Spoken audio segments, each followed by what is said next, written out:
Ako si Trixie Dairit, ang kampyon ng Santa Maria, Bulacan. Ako ay isang kampyon dahil ako ay puno ng sorpresa at palagi naglalagay ng tatak sa aking mga awitin.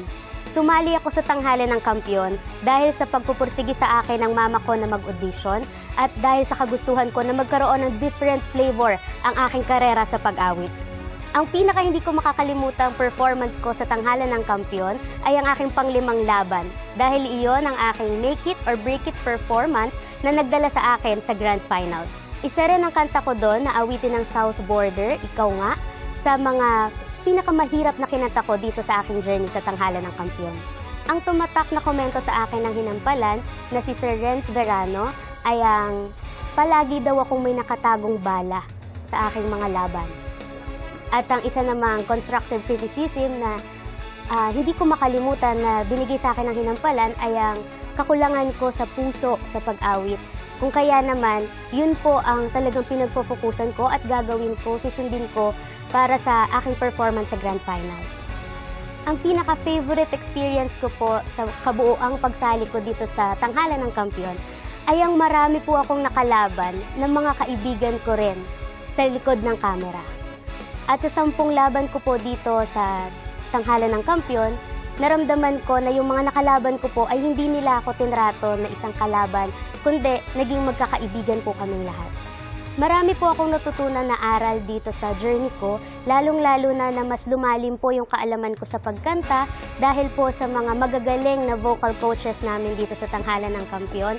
At natutunan ko po na mag-go out of the box and that there is growth outside of the box to me. Ang kampyon ng buhay ko ay si Mama RG at si Daddy Lorenzo. Dahil pareho silang nagbigay ng magkaibang sakripisyo pero same level ng sacrifice para patuloy kong magawa yung passion ko sa pag-awit. Mama, Daddy, ginagawa ko po ito para maibalik ko po yung mga sakripisyo na ibinigay niyo po sa akin sa buong buhay ko. At kung papalarin po ako dito, kayo po ang magiging priority ko. Ako ang dapat maging grand champion dahil pangarap ko ang maging isang kampyon at naniniwala ako that dreams do come true.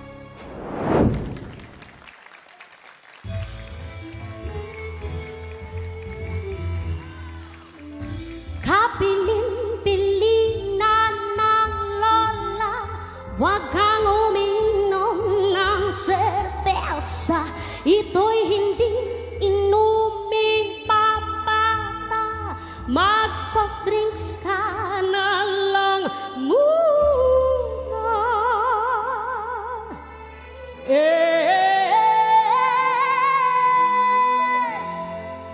Oh,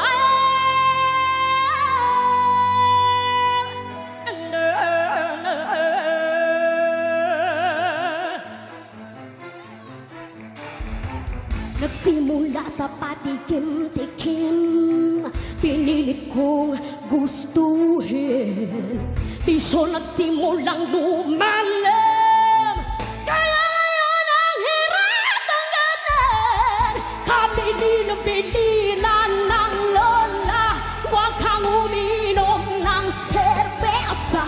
Ito'y hindi inumi pambata, mag-soft drinks ka na lang muna. Pero ngayon ako'y matanda na, lola, pahingi na pang toma. Ayan na, tumataas na ang amats ko, kasi laklak maghapon magdamag. Aye, aye, aye,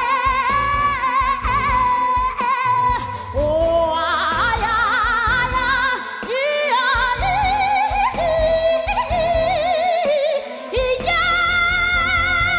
Pero ngayon ako'y matanda na, lola, pahingi ng pangtoma. Ay nako,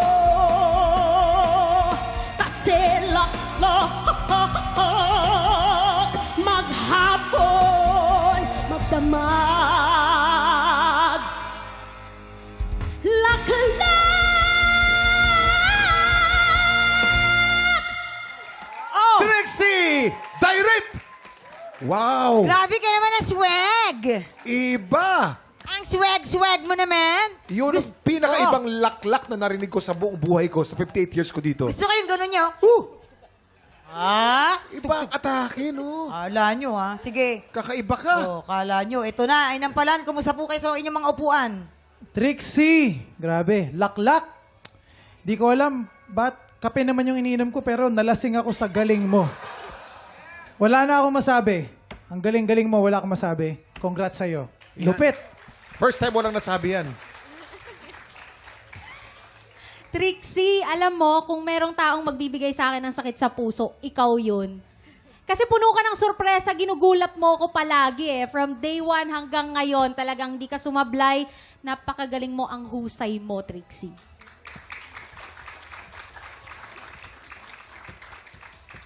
Trixie, pinakain mo naman yung mga aso sa bahay? Nalagay pa yung mga kulambo? Alam mo yung pinag-aralan mo sa voice, dito lumabas. Yung technique na iba-iba ang placement, dito ko narinig. Itong kantang ito, usually, naririnig ko lang ito parang yung mismong sinasabi niya, laklak. Mismo, parang yung kumakanta, lasing. Ito hindi. Nakita ko rito, performer. Ito, yung nakita ko. Yung versatility na hinahanap ni Daryl, nakita ko rin dyan. Nagulat kaming lahat nung lumabas na yung mga adlib mo, yung mga chanting mo. Napakaganda. Kung ipagpapatuloy mo to, abay, mga kalaban mo, mukhang merong lahat paghahandaan. Yan. Yun. Akala ko nga kanina kakantay mo yung Asoka. Akala ko din eh. Medyo Bollywood ang unang atake. Alam mo, masasabi ko lang, Trixie, naiyak ako sa performance mo. Naiyak siya kanina doon. Naiyak ako sa galing mo. Oo. Ayan. Dahil Ilang stars kaya ang nakuha? Inampalan? Ilang stars ang bibigay natin? Trixie, pasensya ka na pero hanggang ganitong between lang talaga yung pwede kong ibigay sa'yo.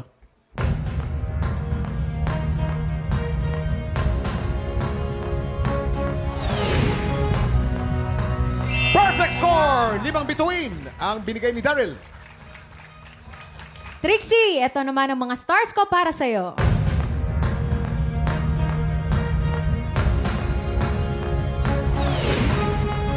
Limang bituin din ang binigay ni Hannah. Perfect!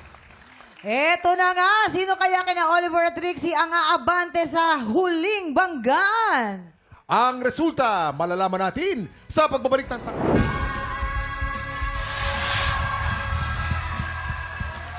This is it. Ahay, Mamang, nako. this is it. Sino kaya kina Oliver at Trixie ang makakaabante sa huling banggaan? Hinga tayo, hinga tayo. Ito na nga. Ito na yung mga tiktropa dito sa studio. Sino sa tingin ninyo? Sino? Ha? Sino po sa dalawa? Sino po? Oh. Sino? Ay, nako. Merong Oliver, merong Trixie. Pantay ang Pantay. sigaw. Yes. Oo. Pero bago natin i-reveal ang kanilang final score, Papa Renz, eto na nga. Yee! Sino ang umangat sa salpukang ito? Mamang, Kuya Kim, ito yung sinasabi kong nag-aantay ako ng pasabog ng ating mga grand finalists. Napakahusay na mga performances nung dalawa. Napakakintab ng kanilang mga